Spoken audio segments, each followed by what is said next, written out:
Yo, Elliott, I've been wrestling with this tension in my work and my walk with God. I want to fully surrender the outcomes to Him, yet in business and life, I still have to set goals, measure progress, and act strategically. I'm not chasing money for money's sake. My heart is to serve others with excellence and humility. But I can't ignore that there are numbers, sales, and clients that I still must track. My question is this: how do you hold that balance? How do you give God complete control over the outcome, keep your heart from clinging to the results, and still operate in a way that's intentional, disciplined, and effective? Great question, man. And it has everything to do with your attitude. If you hold these goals and you track this progress and you build strategy lightly, everything will flow through grace. But if you set goals and you track progress and you plan your strategy with fear, with angst, with lust, with vice, with desire, you're going against the flow, bro. It reminds me of this song that they taught me when I was a kid. You may have heard it. It goes, row, row, row your boat gently down the stream. Merrily, merrily, merrily, merrily, life is but a dream. Rowing your boat down the stream is a lot like life. Your body is your boat. And life is like that stream. And what do we know about a stream? The stream is going. You get in the boat and the stream is going to carry you. Now we have paddles. We can kind of steer our focus a little bit, right? Oh, maybe I need to avoid this rock. Maybe I need to get into the flow of the stream where it's moving a little faster over here. But the song tells you, it gives you the secret to life. Gently, row gently down the stream. Imagine you're floating in your stream and you're in your boat and you're making little adjustments along the way and it's carrying you, and along comes this guy. He's in a different kind of boat. He's got the racer glasses on, his hat turned backwards, and he's standing in his boat and he's rowing it really fast and he's creating a lot of turbulence. He's creating a lot of mess. He's splashing everybody everywhere he goes. And he's shouting, look out, look out. And he's just being very aggressive about the boat rowing. This guy, he's gonna burn himself out. He's gonna crash into something. He might even choose to go somewhere that the river's not even taking him. The river is taking you where does the river always take you? It takes you to the body of water. It brings you to the lowest point. It's just moving. But let's say this guy decides, oh, wait a second, I gotta turn around. He saw something back there. He saw somebody doing something back there, and he gets confused and he turns his boat around and starts rowing it upstream. Now he's going against the flow. He's making himself crazy. It's slowing down his progress, and he's not going to get where he wants to go, or where the river, in all of its intelligence, in all of its wisdom, in all of its knowing the truth about you and what this is all about, can't move. It won't work. God will knock lightly on your door. Look at how God operates. He gives us free will. He comes to us. The whole Bible is all about God coming to us. I'm coming to you. I want to love you. I want to show you. I want to guide you. He even took on flesh and became Christ and subjected himself to the greatest torments just to show his love. Here. But he never forces. Jesus never forced anybody to worship him or to follow him. He invites. Very inviting. What is an inviting person? Inviting person is an open person, a person that says, this would be great. Are you interested?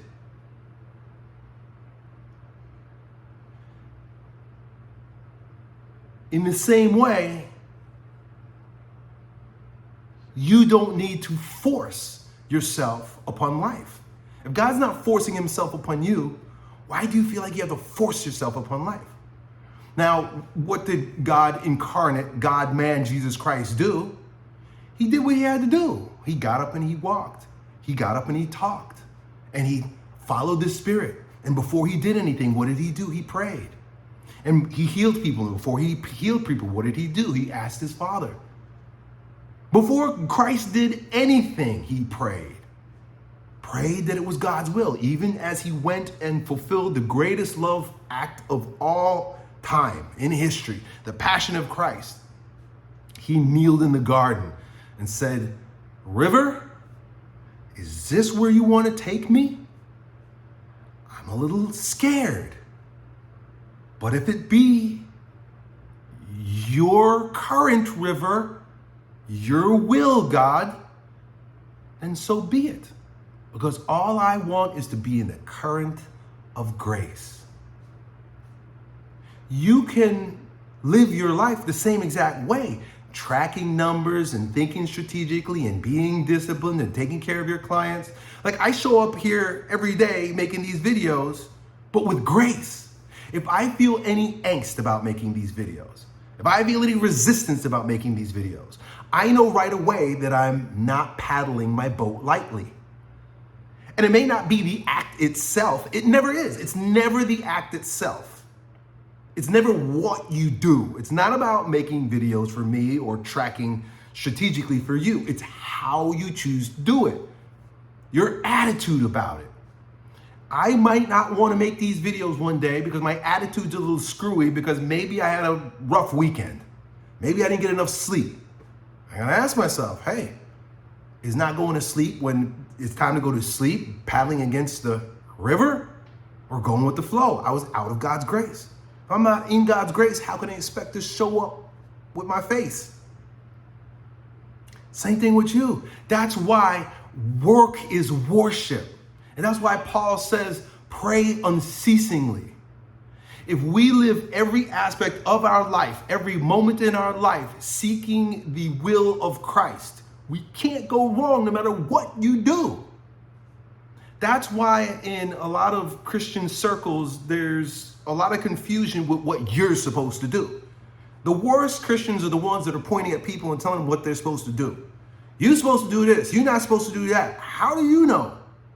You're not living in the flow of the grace that's moving through me, bro. You don't know. And the same when you do that to you. You end up doing it to yourself thinking like, well, I heard Elliott say, and so maybe I should. But when it boils down to everything, it has to do with grace. And grace is very evident.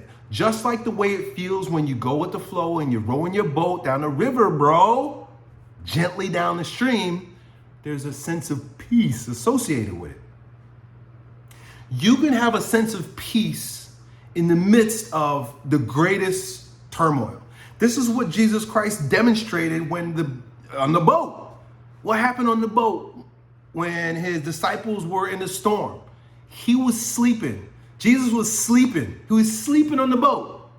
And the boat's getting tossed up and down. And there's a storm coming. And his disciples, they get up, right? I think it was Peter. It was like, my Lord, wake up. Like, save us. Like, we're going to die. And what did Jesus do? He rebukes them. He's like, is kind of like a little annoyed. He's like, y'all woke me up for this? And he tells them, like, when are you going to learn? When are you going to learn? When are you going to learn just to like, let it be? And then he calms the storm. He just tells the storm, all right, just calm down, all right? Think about the power he demonstrates in that. Peace in the middle of the storm. And only from that peace is he able to command the storm. I think we have the ability to command the storms in our lives, but only if we're in peace. Because if we're in angst, we're engaging with the storm. If the storm comes and we're freaked out by the storm wins. But if the storm comes and we're at peace, in a way, we have control over the storm. Maybe not entirely the storm and what it does, but how it affects us. We can choose to allow it to affect us or not. And what Jesus demonstrated was, hey, from the midst of peace, from this grounded place, I determine that this storm has no power here. I think this is also likened to when the disciples bring him someone who's tormented with a demon, right? They bring this person, they've been casting out demons all day long, healing people. And then they bring this one dude, and they're like, Jesus, like, we can't help this guy. Like, we did all the prayers and we tried. And Jesus says, and he heals the person, and then he turns to his disciples and says, you know why you couldn't handle this one? Why you couldn't handle this problem? He says, because you're not fasting. That's what he tells them. He says, this one, you can't help this kind of person unless, you can't calm this kind of storm. You can't deal with this kind of situation unless you're fasting. Prayer and fasting, he says. What is prayer? Prayer is silent communion with your Lord. Quiet.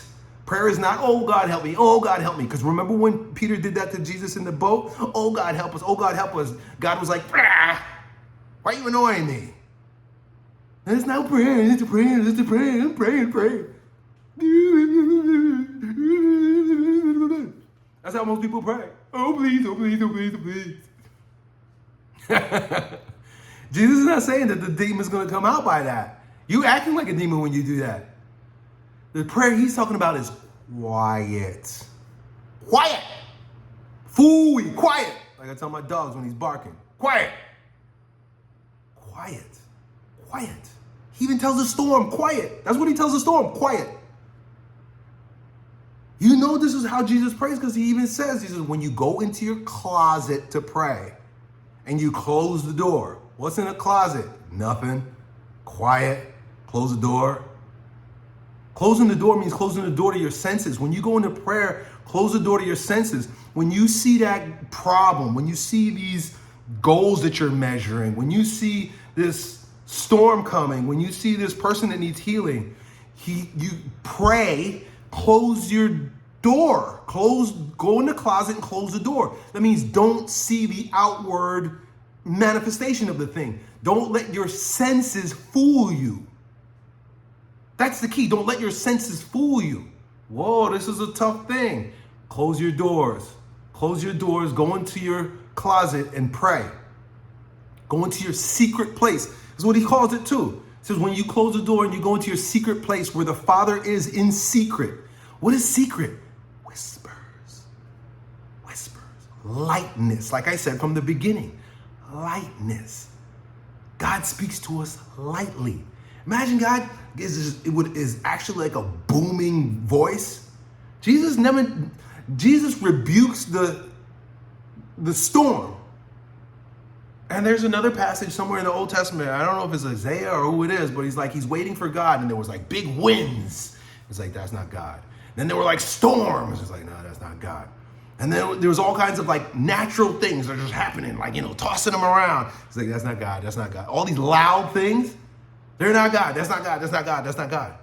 And then there was just a light breeze, a light whisper. It's like, now the Lord is speaking. That's when God is speaking. You got to get into your quiet place where he whispers in secret. Right? It's not all the, if you're setting your goals and measuring your progress and acting strategically with angst and with fury and loud, like you're a conqueror, it won't work. You can't cast out the demon because you're not in your quiet place where God speaks to you in secret. Close the doors. Close the doors. And fasting. I emphasize fasting because fasting has everything to do with renunciation. If you're doing the things that you're doing and you've renounced the outcome, you've renounced the fruits of it, you let it be the river that brings you to it. You don't have to go to it. You're fasting from angst. I do think he means literally fasting also because what happens when you fast, you become quiet. When I fast, I become quiet. When I fast, I gotta lay down.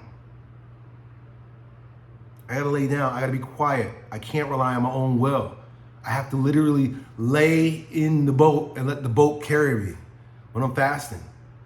Fasting is getting out of the way and allowing the magnificence of God's grace that creates all things to lead the way. The problem is that being a sense man, being a fallen man, being a flesh man, being a man trapped in the conception of time and space, we want it now. When everything that is dependent on God's grace is on his timing, in his way, even in the most spontaneous ways. God could go from night to day in an instant if he chooses to. Just think about like an eclipse. That's why like the ancients, the what would you call them, like pagans, like there would be an eclipse and it was like, oh, God just made it dark during the day. He must be mad at us. Eclipse. He can choose to do whatever he wants, however he wants to do it. It's all on his timing. We become clever and we created clocks and we started paying attention and we noticed some certain rhythms, but he can do whatever he wants to do at any time he wants to do it. And that's why just natural disaster happens upon you sometimes. May those people that died in Texas at that camp this summer rest in peace. I don't bring them up to make light. I talk about these people because these were children at a camp and it just started raining. It just rains anytime. But they say somehow that the rain overflowed the underneath where the water is, where you call where the basin, like where there's water underneath. When you get a well, you tap into the aquifer. It said that the aquifers became overflowed and started bubbling up out of like wells and stuff and like openings in the ground. And then so they didn't expect the rain. They didn't expect that to happen. Then all of a sudden there's just torrents pulling people away. That's nature doing what nature does in its own way. We don't know. God can take things away. God can allow things to happen. But 9 times out of 10, it's through progress. It's progressive. All these oak trees, I got some giant oak trees. My dad was just cutting one the other day. Giant oak trees. Each one of them started out as a little seed. And by God's timing, they grew. They grew and they became what they're going to become, and nothing can stop them. Nothing can stop them. When you're setting your goals, you're measuring progress, and you're acting strategically. My mom used to say this. She says, man makes plans and God laughs. Man makes plans and God smiles. He likes when we make plans. He delights in that, just like with my children. I delight when they play make-believe. But ultimately, there's reality. And it doesn't matter what kind of goals you set or how much you measure progress. If God is going to make it happen, it's going to happen. If God's not going to make it happen, it's not going to happen. And if you try to row your boat up the river, you might make some progress in your own imagination. Oh, look at this. Things are working. But it's not what he had planned for you. God's plan for you is always downriver. It's always with the flow of the boat. It's always with the flow of the river. So anyway, your question is, how do you balance, right? How do you balance? How do you give God complete control over the outcome? God has complete control over the outcome. He always has complete control over the outcome. It doesn't matter how hard you work. If it's not for you, it will ultimately crash.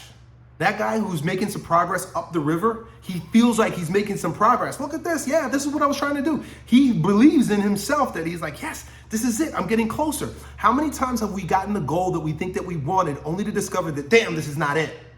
It happens all the time. And eventually it catches up. Hopefully it catches up to you and you repent. It means turn your boat around before you die. You know how many people on their deathbed, they are distraught that they went against the river and everything in their life? Man, I wish I would have. Nobody says they wish they would have tracked and set more measurable progress and goals on their deathbed. They said, you know what? I miss my dog. I wish I spent a little bit more time with my dog. He was always wanting to come and nip at my heels and play with me, but I was too busy. I'm thinking about that because a lot of times I'm too busy for my dog. Thinking about me. I've thought about that the other day. I was like, man, my dog's not going to be here forever. A lot of times he barks and he wants to come inside, and I'm like, dude, not right now. And when he's gone, I'm gonna be like, damn, he just wanted to come and sit down. He just wanted to come and lay down. So I let him come in there here, and then, two of them. Problem is there's two of them, and they're annoying, and they fight with each other. But when I let them lay in here, I'm like, yeah, it's nice. It's always something easy. It's always something peaceful. It's always something graceful that we resist. And then we lament that we resisted it because we were chasing some shit we weren't supposed to have. Your goals are not even your goals. If your goal, I like to say that there are soul goals and there are troll goals. Soul goals aren't your goals. They're God's goals for you. And it just means that you're tracking. It means like, I'm on the right track. I'm following his path. I'm fulfilling the blueprint that he has for me in my life. And man, it's not always easy, but it's filled with grace. Then there are troll goals. And these are goals that the world has laid on your shoulders. They're not your goals. You really actually don't care about it. When you stop and you think and you ask yourself deeply, why do I even want this thing? It's always, we are either operating out of love or operating out of fear. And a lot of times what we're doing is out of fear. If you're tracking your progress out of love, you can track progress out of love. You can track progress out of love. Like, wow, look at what God's doing. Or, I wonder why it's not going the way I want it to go. I wonder what it is, right? When you're tracking your progress and it's not going the way you want it to go, it doesn't mean push harder, bro. It means, let me stop and think for a moment. Where am I out of alignment? Alignment is paramount for achievement. If you want real achievement, not the world's achievement, not what people think that you should have achievement, not the achievement that you've been programmed to believe you need to achieve, but real achievement, which is the fulfillment of your destiny, what God wants for you, your perfect blueprint, picking up your cross and carrying it.